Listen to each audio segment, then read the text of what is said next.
In this discussion, we will discuss the discussion question of discuss the process for making a replace equipment type of decision. If we see a discussion question or an essay question such as this, our goal typically is to expand on the topic so that we're more likely to pick up that information that might be looked for within a essay question or to add to the discussion within a discussion question. Keeping that in mind, let's go through this one more time. Discuss the process for making a replace equipment type of decision. First thing we might want to think of is this is going to be a managerial accounting type of decision as opposed to financial accounting. So that's one way we can basically add to the discussion and say, hey, on financial accounting, we're typically thinking about a decision as to how to record a transaction in accordance with a set of rules, such as generally accepted accounting principles. Managerial accounting, we're typically thinking about how to make the best decision from a tactical standpoint as to what is the best move, what is the best thing to do within the company. So here we're thinking about the type of managerial accounting decision for a replace equipment type of decision. So that kind of decision is going to be a normal type of managerial accounting decision. Should we replace equipment or not? Or in other words, if we have an older piece of equipment, should we keep the older piece of equipment, or should we purchase a new piece of equipment to replace the older equipment? So that's going to be a typical kind of concept. Oftentimes we have that in our personal lives as well. Should we replace an old piece of equipment?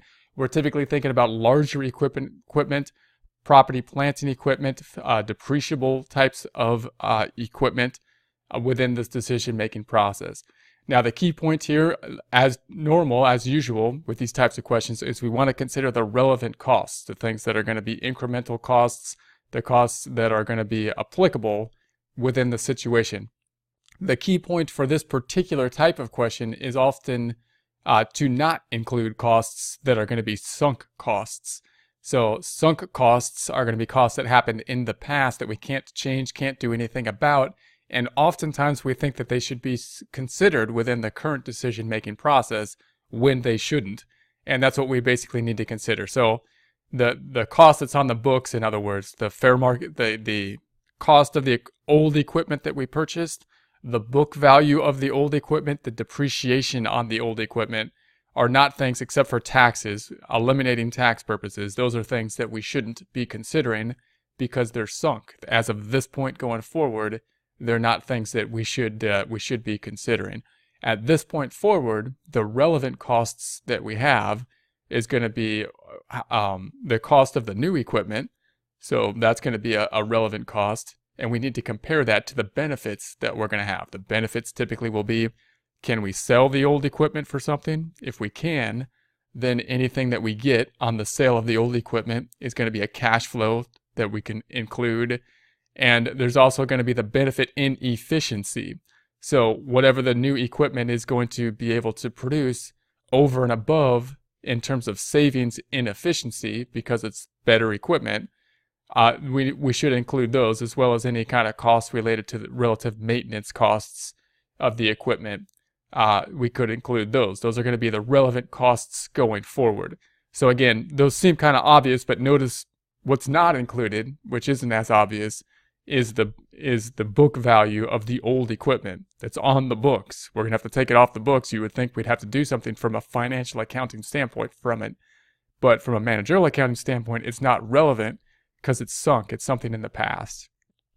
Now, from relevant costs, that's basically where we stop kind of in relevant costs. We consider those relevant costs and then see if we want to make a decision. It's important, however, to take into consideration other factors if the decision is close, and that includes time value of money, and that includes things like taxes. Two topics that we're not spending a lot of, that's not our focus here in this discussion question, but you could expand on that just to keep that in mind as well. So later we'll think more about just time value of money.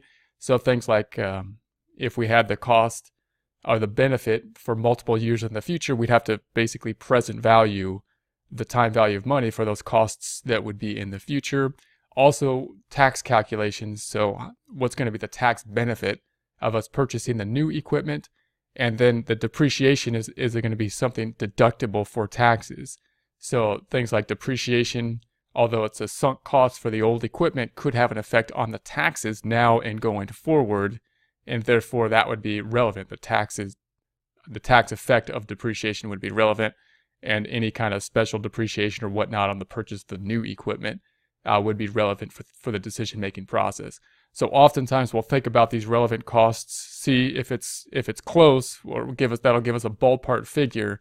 And then if it's close and we want to have more considerations, we take into consideration more detail, gather more data with relation to present valuing the cash flows, and taking into consideration tax effects.